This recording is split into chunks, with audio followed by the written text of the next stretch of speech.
India TV, आपकी आवाज। तस्वीर ही पैमाना है किसी का, तो देश से पैसा ले जाने वाले उद्योगपतियों की तस्वीर किस नेता के साथ है। और जहां पर मैंने लोकसभा में जब मैं सांसद था, जब पाकिस्तान के जनरल आए थे जिन्हें राष्ट्रपति का बनने का मौका मिला था, मैंने अपनी आंखों से सेंट्रल हॉल में देखा था कि भारतीय जनता पार्टी के नेता जो थे वो लगभग पैर छूने के लिए आगे बढ़ रहे थे, इतने झुके हुए मुझे दिखाई दिए।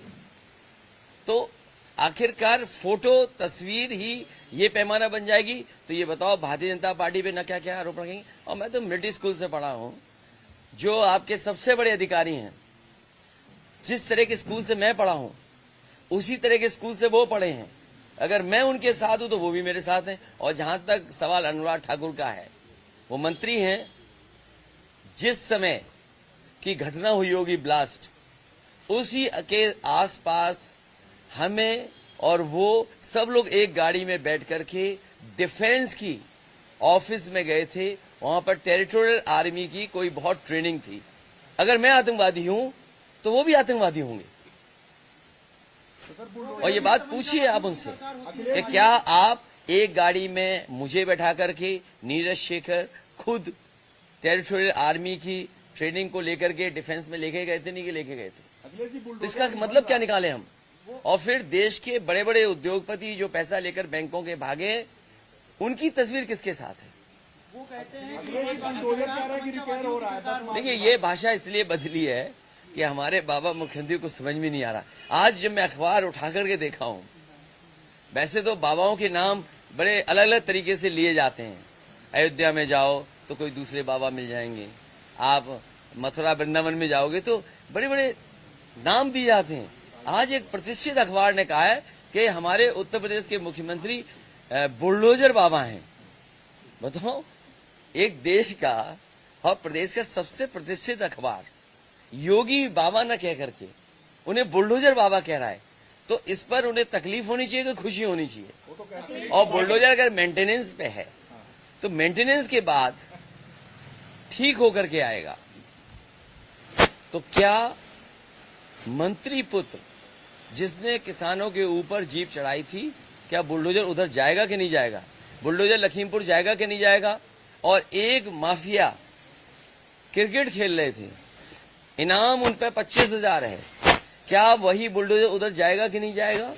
और फिर आप पता करिए, पहले मुख्यमंत्री होंगे जो जेल में जाकर के कॉफी, चाय, ड्राई फ्रूट, नाश्ता माफियाओं के साथ किए और 3 घंटे गुजारे उन्होंने बनारस जेल में।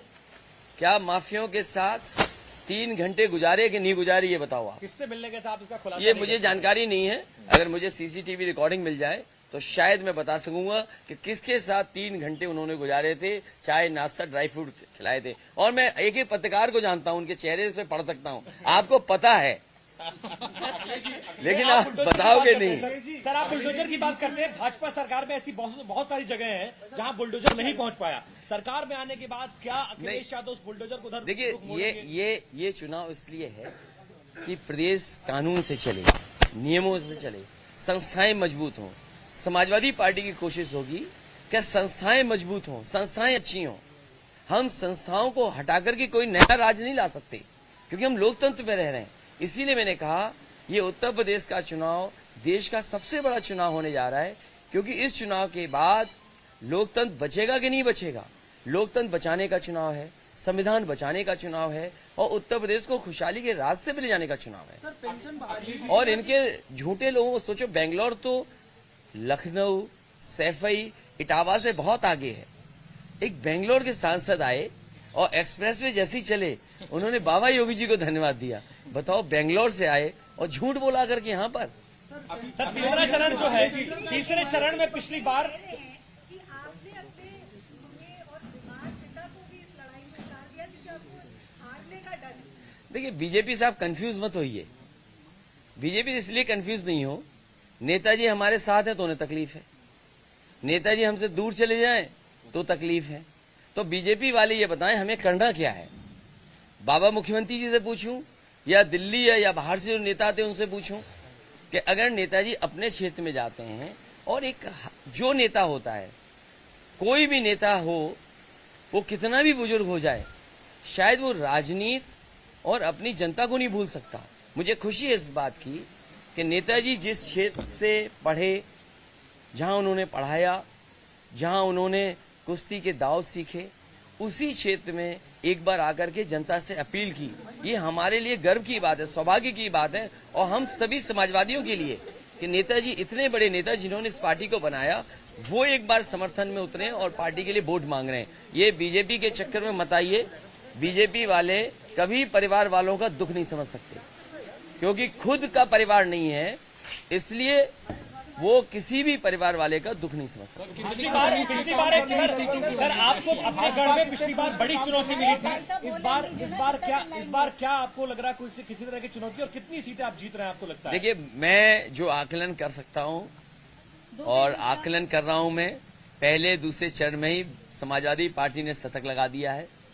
ये बढ़त होगी इसमें, और जब तक चौथा राउंड होगा दूसरी सेंचुरी लग जाएगी, और आखिरी तक जब भारत चुनाव जाएगा, आजमगढ़, गाजीपुर, बलिया, बनारस, सोनभद्र, मिर्जापुर, भदोही, उस समय आप देख लेना भारतीय जनता पार्टी के बूथों पर मक्खी मारने वाला नहीं मिलेगा। सर, जब पेंशन वाली सेंटर का इशू है तो आप कैसे राज्य सरकार कैसे बहाल करें? कौन कह रहा भाई?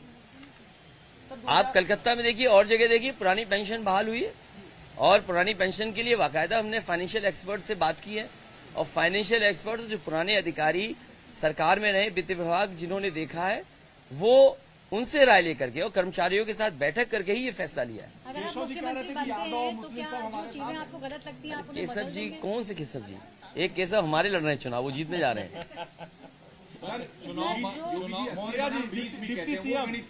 देखिए, 80 बनाम 20 हमारे बुलडोजर बाबा जी को समझ में नहीं आ रहा है। 80% जनता समाजवादी पार्टी और गठबंधन के साथ है, 20% उनसे नाराज है, तो 100% जनता भारतीय जनता पार्टी को हटाना चाहती है। 100% जनता भारतीय जनता पार्टी को हटाना चाहती है। वो 400 आप जीत रहे हैं तो 3 सीट किसको दे रहे हैं?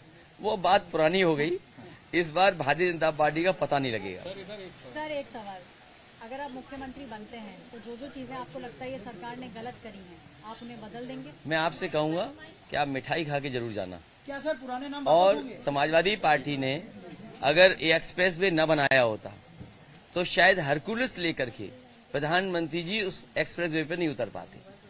समाजवादी पार्टी की कोशिश होगी कि उत्तर प्रदेश का इंफ्रास्ट्रक्चर कैसे बेहतर हो।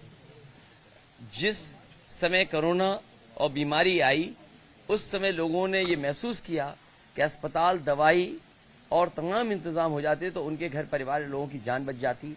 अस्पताल अच्छे बने, इंस्टीट्यूशन अच्छे बने, और आज के समय पर जो कोर्सेज, जिस तरह की पढ़ाई नौकरी दे सकती है, उस तरह का काम होना चाहिए। सर, सपा गठबंधन को क्या चुनाव के बाद किसी और की जरूरत पड़ सकती है? इस बारे में विचार करें। मैंने आपसे कहा कि इस बार गठबंधन न जाने कहां कितनी सीटें जाकर के रुकेगा, किसी के सहयोग और समर्थन की जरूरत नहीं पड़ेगी।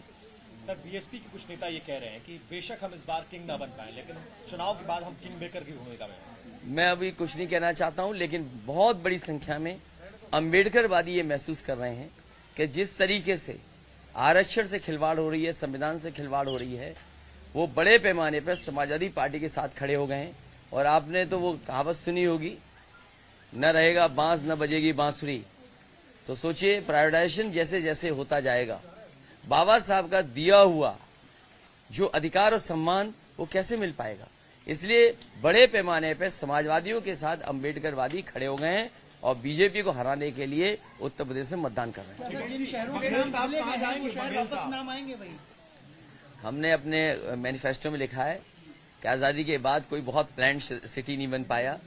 भारतीय जनता पार्टी का आपने स्मार्ट सिटी वाला भी देखा होगा।